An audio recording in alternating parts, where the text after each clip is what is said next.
All right, let's go to the story that we've been talking about quite a bit this morning, and our reporters are in the field covering it as well.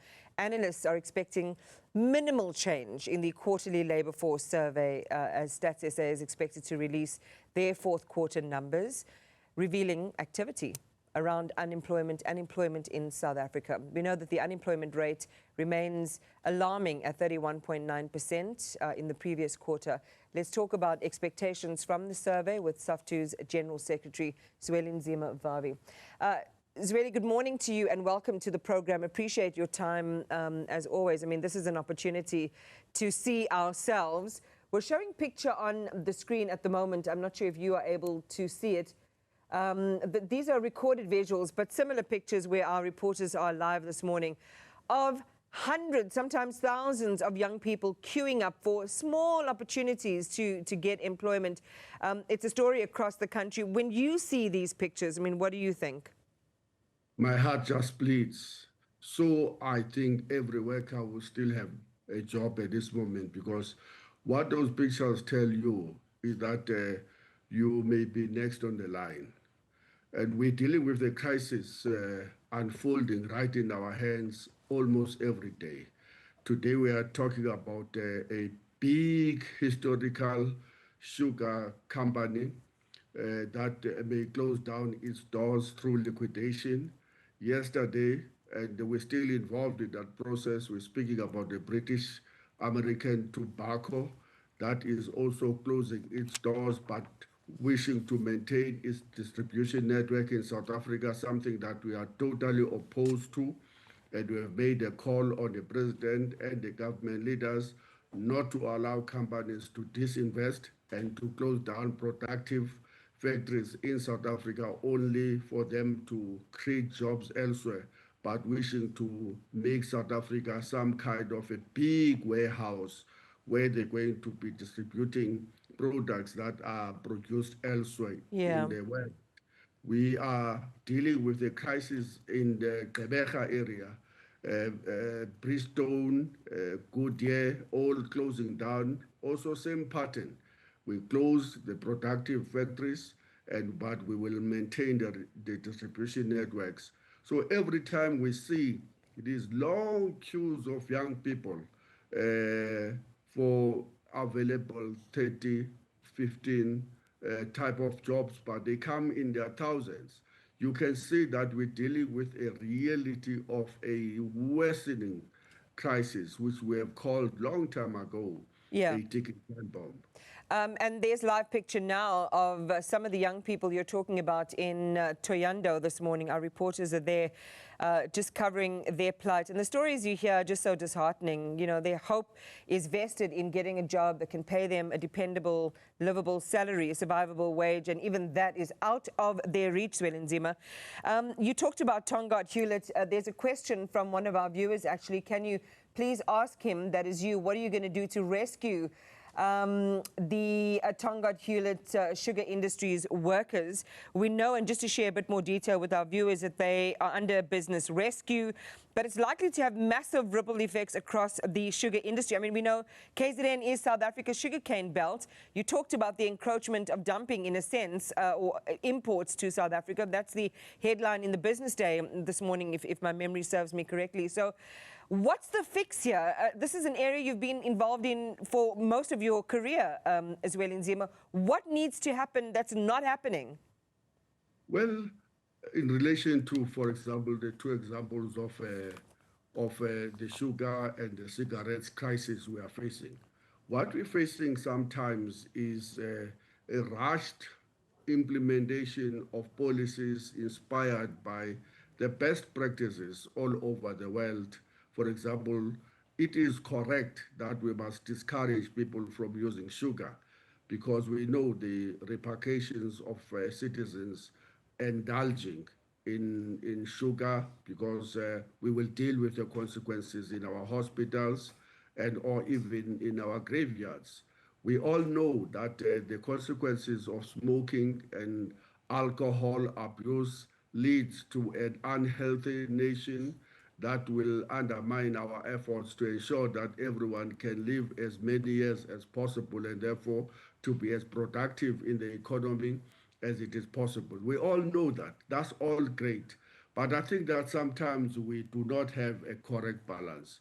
We do not balance the need to ensure that we maintain these healthy living standards in South Africa and the reality that we are still a developing nation with millions of its people unemployed and trapped in underdevelopment, in particular in the former Bantustans.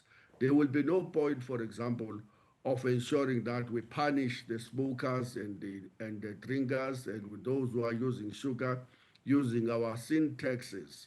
But at the same time, we realize that there are lesser and lesser numbers of people who are not working, who cannot pay the tax in the first place. So we'll have a big number of very healthy people who are hungry. So the secondary problems linked with hunger will start to creep in. So we believe that the balance must be found. We know that the government leaders have already signaled that they are going to be punishing the smokers, the drinkers, those who are using sugar excessively, again in the coming budget speech on the 25th of February. And we are asking them to pause a little bit, look at the consequences. Yeah. And before you take further actions, look at the fact that we have growing numbers of factory closures. And then because of some of your actions, that we're not blaming, by the way, all of the crises at Tongaat Hewlett on the regulations and sin taxes. No, clearly there are structural problems that could not be resolved even when the business was put under the business rescue. We must address those structural problems. Again, we will ask a question: where is our industrial policy that should not allow factory closures? In the first place, it should retrain workers into alternative skills. Where is our active labor market policies that should ensure that the reskilling becomes a theme, but following a clear industrial strategy that divert workers away from sunset sectors of the economy into new sunrise sectors of the economy. Yeah, look, that sunrise sector also demands training in advance. I mean, if you're thinking about 4IR and beyond type skilling in our economy, I mean, just forget about it, because, again, you have so many young people who are valuable, who are ready, who are eager and keen, who simply are sitting at home doing nothing and, not being energized or at least even encouraged. What we have in StatsSA's data is the fact that working age population, or the working age population, continues to expand faster than job creation. It's a no-brainer. We can see it in front of our very eyes. And it sounds, by everything that you're saying, that we're facing a labor time bomb in our country. Already those, skilled workers who now will be without jobs, and, you can't really force, I guess, factories who say they're going out of business from closing their doors. They're going to do it. Let's talk about opportunities like Operation Vulindlela, for example. Is there enough in what they're offering and the work that they're doing to absorb new entrants into the job market? Not at all. The basic ideology of Operation Vulindlela is this. They are trying to encourage businesses to invest in the productive sectors of the economy, which is very good.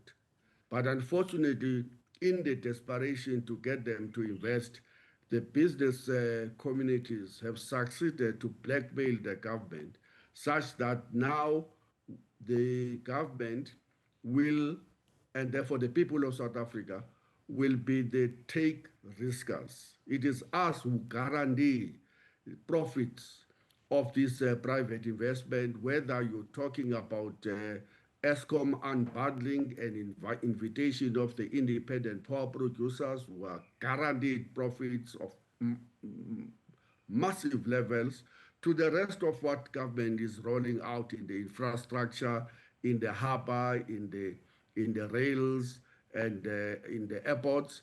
It is government that is taking the risk. The private sector is privatizing profits, but the public is sharing the risks of public investment. This is not how the whole market economy was supposed to be. Market economy is about private sector taking risks of the investment based on their calculation that this venture or this venture rather, will create jobs instead of government guaranteeing them the profits. This is not sustainable in a developed country at all.